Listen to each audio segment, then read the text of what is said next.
Hello, you're watching the debate show with Get Lifted TV. My name is Nathan Devonte. I'm Lewis Daniel. And I'm Jen Wakefield. And today we're going to be talking about the Grammy Awards, the record of the year, which was won by Adele. Whoop whoop! Yeah, but congratulations. Also, poot poot for some people. That's true. Some people are poot poot about it.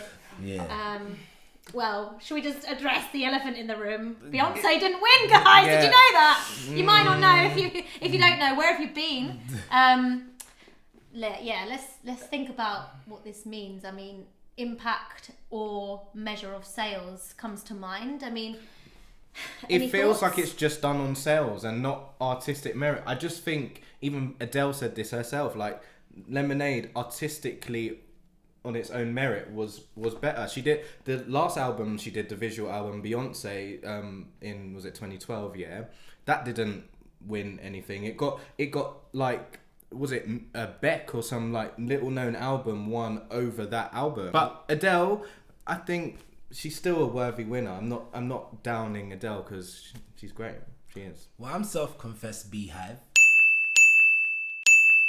Yeah. And I love good music.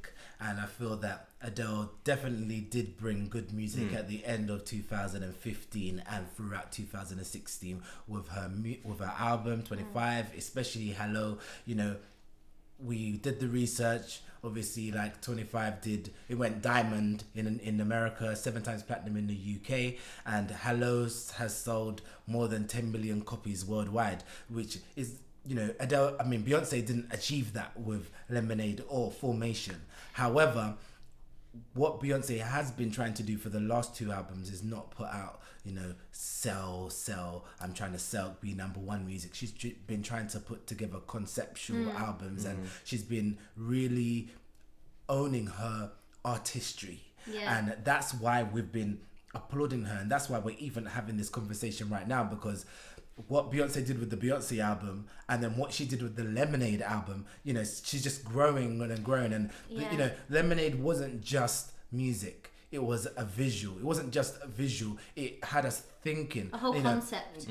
25 had us loving good music. Yeah. What Lemonade had us thinking. Lemonade, you know, impacted the Super Bowl 2016. Lemonade had people like Piers Morgan, Donald Trump, and people tweeting about whether the music should have been performed, whether people should be able to use their voice around the world and freely. I mean, in terms of impact, let's not lie. It had a huge impact for me as a female, and for women of colour, and for people who have ever felt like other because of the way they look or the way they've been treated or have some kind of history. It made a huge impact in that sense.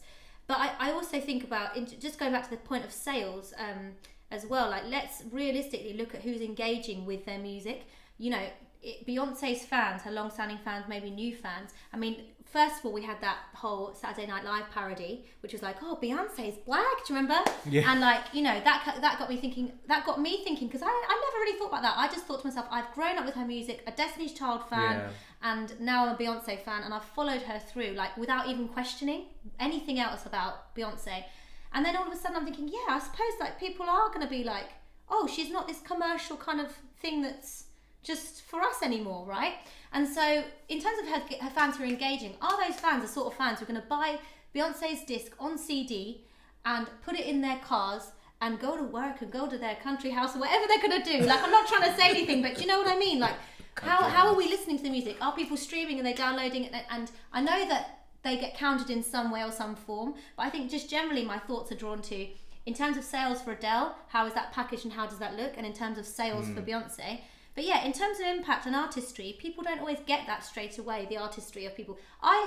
Everything's subject to opinion, isn't it? You know, I can look at a piece of art and be like, yeah, I feel this way about it, that way about it. And someone else can be very passionate and go, well, the history of this and the history of that, and what about this and this painting? So the artistry has to be, but you have to stand back and just admire that, even if you don't understand that, I think. And it's interesting for me to think about, how is that artistry being awarded for Beyonce? Because I think we take it for granted that just because we all engage with Beyonce doesn't mean that everyone does. Do you know what I mean? And that's very true. Like, a lot of people who I would have expected to love this Beyonce album actually didn't, just because they weren't it wasn't about having banging hits like we know Beyonce for. It was a whole for getting everyone on the dance floor and being like, put a ring on it. No, it's like, look, those days have moved on. I don't remember any like iconic dance routine from this.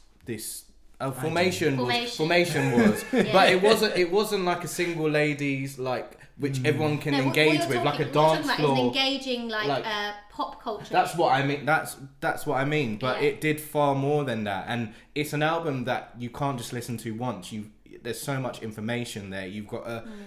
And unfortunately, many people just won't do that. And depending on how much they engage with pop culture, with music, with opposed to pop culture. And I'll always be on the side of music because I'm a musician. So I'll always be on that side. I just feel that with like the Black Lives Matters that happened heavily in the US and that actually came to the UK last year. I feel like Lemonade is a contribution to that, you know, because she's using her voice to kind of say this is actually going on in the world. That some people, I know that last year some people only heard about Black Lives Matters, but that's been happening for the last 4 years, you know.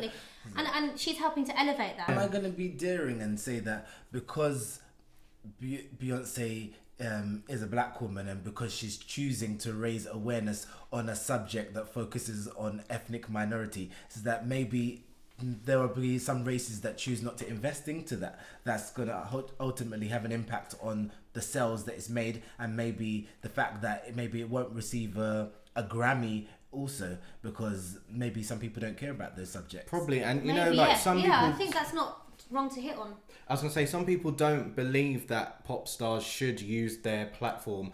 Notably, Piers Morgan has been outspoken on this, like that they shouldn't use it for like social and world issues. I disagree. Piers like Morgan is a big fat I bet Piers Morgan liked it when we all came together and supported 9/11, and when we all came to support World AIDS Day and all these other events. He likes it when when the musicians give up their days. Look at the three of us. What have we got in common with Piers Morgan? Why are we ever going to agree? Look at us. Do you think we've grown up like Piers Morgan? Do you think we've had the same experiences? No. And all those other people have. He's such an, I can't use the word, but it's bringing up riles in me. Absolutely not. That it should. We have a responsibility in the arts community to use this platform to raise awareness of everything. I think it's a responsibility. If you can and you've got the gift to do it and you can do it well, then you should be. Piers Morgan, what the hell? So the last black woman to win a Grammy Award for Record of the Year was Lauryn Hill in 1999. Wow. Well, it's like you were saying, Nathan, about that Solange Knowles tweet. There's only been 2 black winners of Best Album of the Year, right? And over 200 people have performed at the Grammys. That's kind of interesting when you see it as numbers and percentages in that way. Let's give people numbers and percentages then, you know?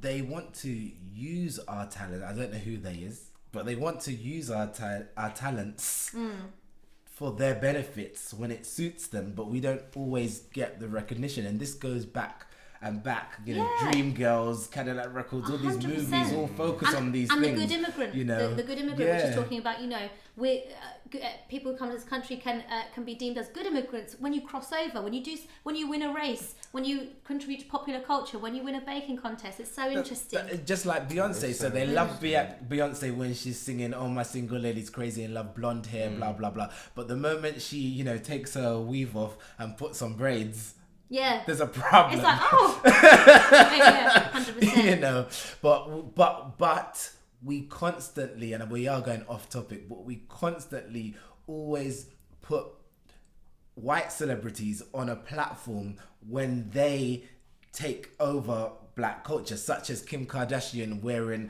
cornrows. Like the MTV constantly supports her, and Daily Mail also say, you know, Kim Kardashian's new trend, you know, something that Africans have been doing for years and years and years.